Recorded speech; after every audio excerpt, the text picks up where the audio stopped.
you, Daniel, for that amazing introduction. I know where you sleep. Lie Detector by Sam Carter. Kara. Kara, is it? Maybe it's your real name, maybe it isn't, but it's the one your colleague gave us, so we'll go with that, shall we? Now, I'm not here to make you talk, Kara. I'm here to make you see. I'm here to make you see it's better to talk now. You don't want us to make you talk, Kara. Not by my colleagues through there. They know what they're doing. They're professionals. Expert, enthusiastic, expensive. Well, so am I, of course, but my job's rather more unpleasant. Rather less unpleasant. Did you know, Kara, that research shows that women do my job better than men? Now, a man in your position, especially from a patriarchal culture, he'd put up a lot of initial resistance. But he'll talk to a woman more quickly. The natural inclination to see them as nurturing figures. Mother, sister, wife. Yes. Meets the urge to confess, and well, we don't like to use the term break.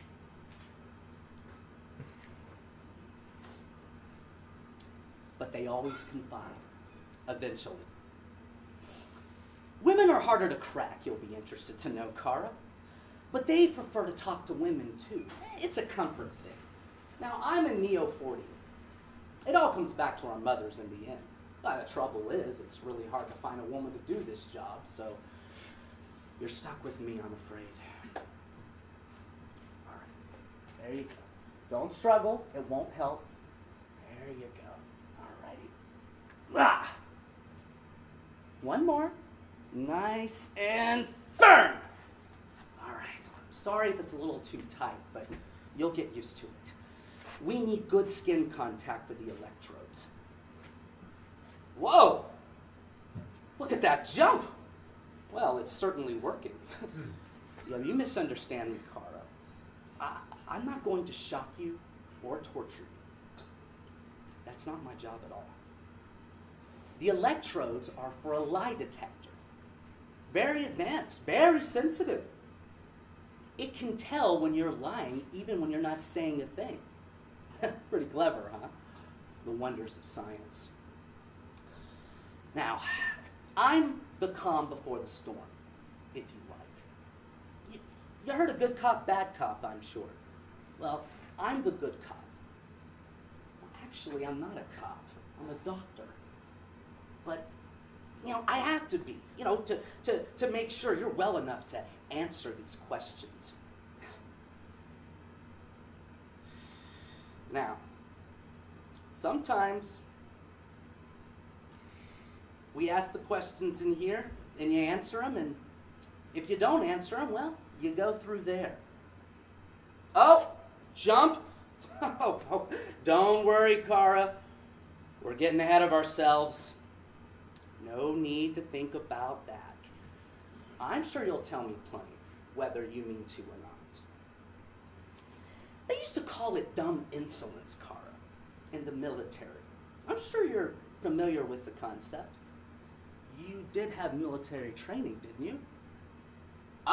The lie detector says yes. And no offense, Kara, I trust this machine a lot more than I trust you.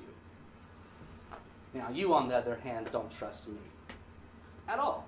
That's okay, Kara. I don't need your trust. I just need your understanding.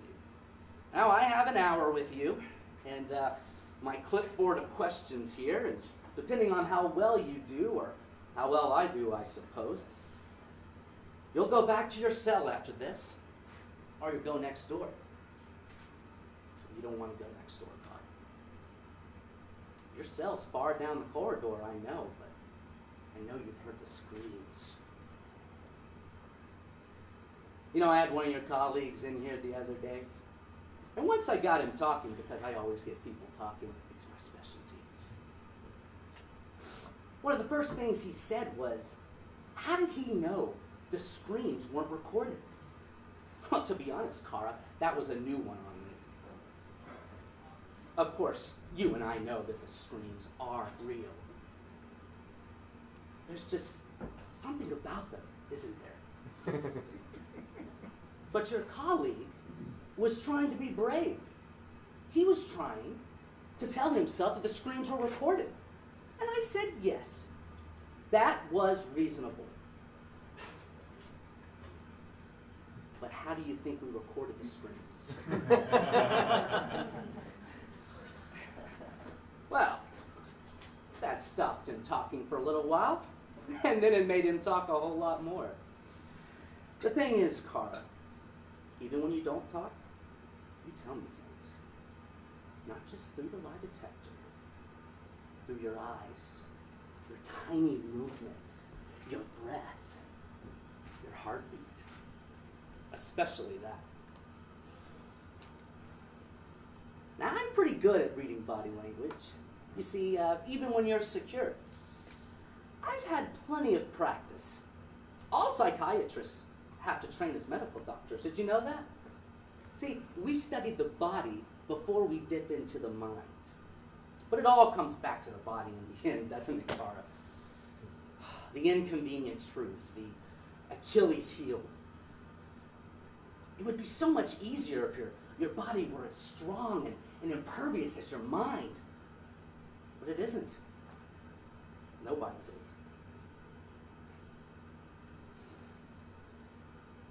Even the Catholics, burnt at the stake, screamed at the flames started as the flames started to blacken and bubble their flesh. They didn't give in, but they didn't exactly win either.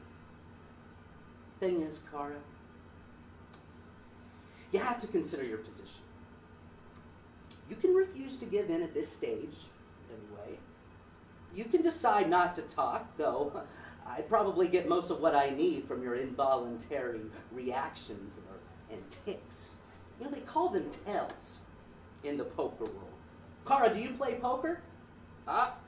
Yep, jump, I see you did. I bet you were pretty good, too. You know, I'm actually a really good poker player, too, Kara. That's an international thing, international standard.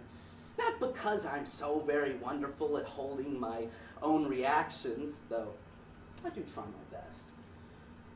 Because I'm so very good at reading other people's. If the guys across the table knew what I did for a living, their minds would blow, boom, right over their crappy cards. Sorry, Kara. I didn't mean to startle you. Like I said, I'm a good cop. I don't want you hurt, Kara. If my colleagues have to hurt you, that means I failed. And I take my job very seriously. Now, where was I? Oh, yes. Now, you can refuse to give in, and I'll respect the decision, even if I can't condone it. I mean, I know you have principles, Kara, but it's just not sensible to keep silent. Not at this stage. And you know, this is the stage at which you will be able to keep silent. If they take you next door, you won't shut up, believe me. Now, my office is just down the hallway. Well, not far from your cell, actually, Kara. Kara, don't you think I have heard the screams, too? I don't want that for you. I don't want it for anyone. That's why I do what I do, to give people like you one last chance. It's not just the screams, Kara. It's the things I've seen. The things I never want anyone else to see, let alone suffer. Things I can't forget. Now, I'm not squeamish, Kara. I'm a doctor, accustomed to the sight of blood, the human body in all its hideous and broken forms. It's not what I saw in your colleagues, your predecessors. It's what I saw in mine. Oh, don't cry, Cora. There now, I didn't mean to make you cry. It's so hard to be strong. God knows I know that. I understand, Cora, I know. Well, there. You'll be more comfortable with that gag off. Have some water. Is that better? Are you ready now? Then we'll begin.